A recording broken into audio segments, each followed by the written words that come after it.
Good evening everybody. This is an update to a previous video concerning my cockeyed nipple.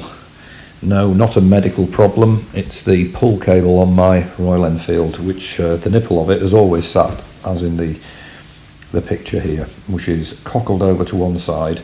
As you can see from the injector wheel there, there's halves to it there, and there's a hole on the other side. That nipple should sit through both holes so that the inner cable can go in the groove in the middle of the wheel, and as you twist the throttle back to accelerate, it tightens the cable and it allows it to, the nipple will rotate. Mine didn't do that, as you can see from that picture above.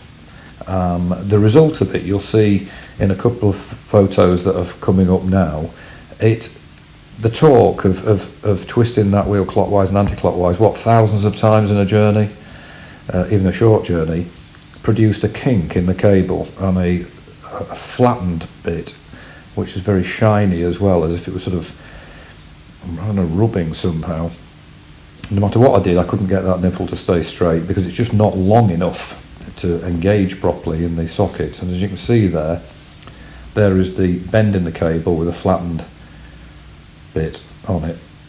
I'm going to show some close-ups as well in a minute. Just one point I did want to make. Any suggestions I make on this little channel or outlining things I've done, I'm not saying I know everything, and I'm not saying that it's necessarily the best way of doing things. I'll acknowledge failures if it's a rubbish idea.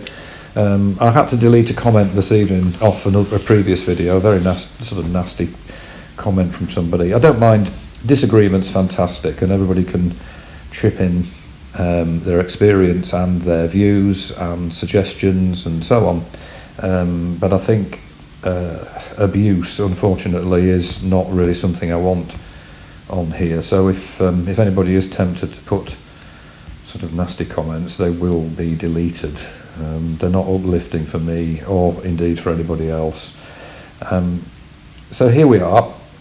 There's the bend in the cable, and you can see there that there's a distinct wear point with a little bit of fraying.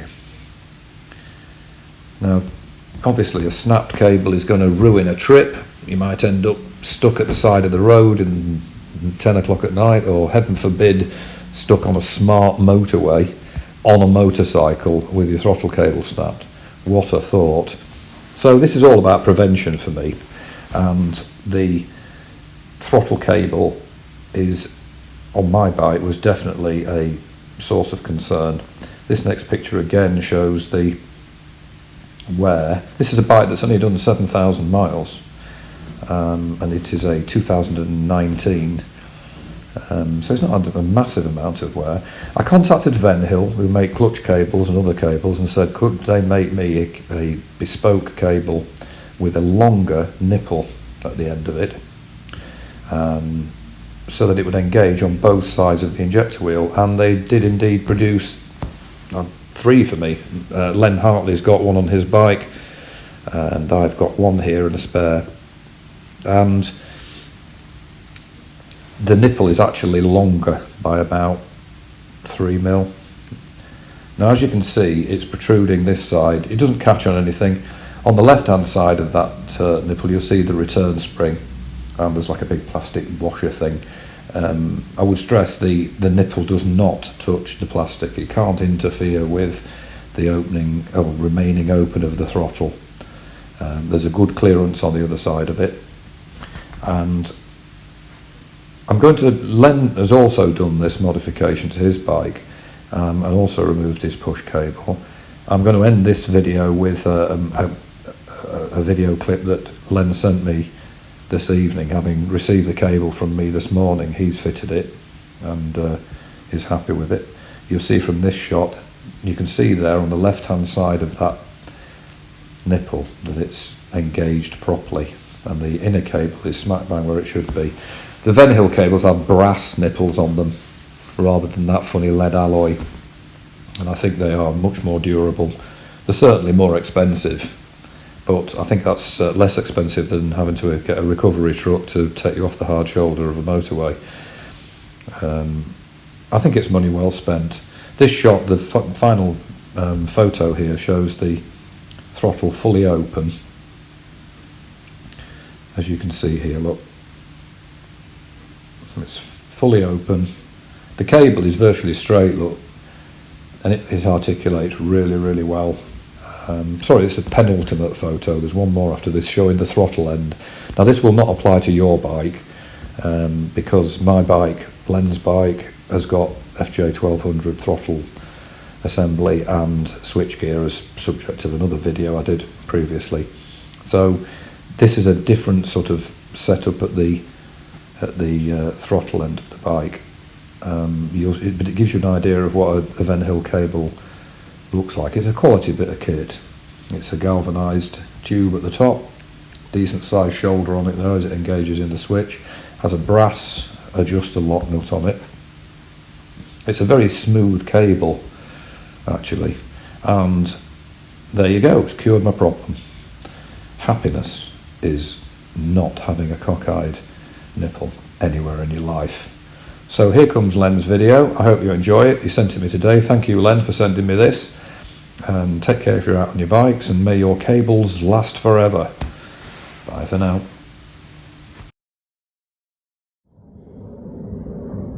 Good afternoon, James. I said I'd promise to get back to you. Well, just completed finishing the throttle cable, the one from Venhill, which you actually spoke to him about, like regarding enlarging a nipple size for the pull cable that goes into the wheel there. It fits so much better and it protrudes out the other side, so there's little likelihood that that nipple is going to actually jump out and become cockeyed. Now, as you can see, the hole in the front is the return cable, which that should go, well, both yourself and me have made that redundant. We've actually taken it away, but that one was really cockeyed on the return cable, and yeah, it's all working fine. I'll give it a little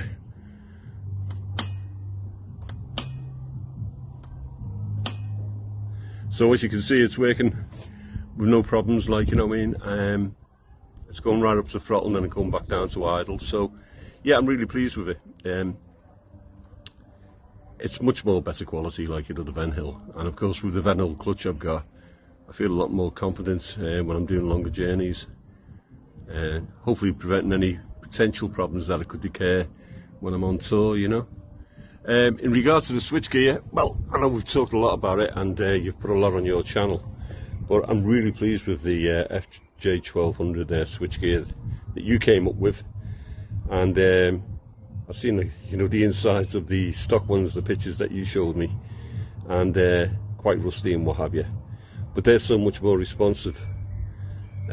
Start and kill switch, same as what's on the stock, and of course on the left hand switch gear, same as what's on the stock, but just much more superior and better quality switch gear. So once again, thanks for that. Yeah, really pleased. Just a quick one. I went on a round trip of about 170 miles yesterday, and I actually, yeah, it was running really nice with the switch gear. This was with the stock throttle cable still in place, because I only received that today, the one from Venhill, with the adaptation on the with the nipple on the wheel itself, like, you know. So that's all fitted now, and next time I go out I'll give you feedback. But yeah, really good. And on a quick note, I think I was talking to you about my long ride pannier racks. These are them here. As you can see, it's quite a small diameter. The actual pannier bags, the just clip on here, and you also clip on the bottom bar as well, and then you lock them with a key and they're locked on. So they're quite unobtrusive in some ways. So yeah, that's really good. So yeah, there you go. No doubt I'll talk to you soon, and I hope you're enjoying the good weather, as with all other Royal Enfield riders, and I'll speak to you soon. Bye for now.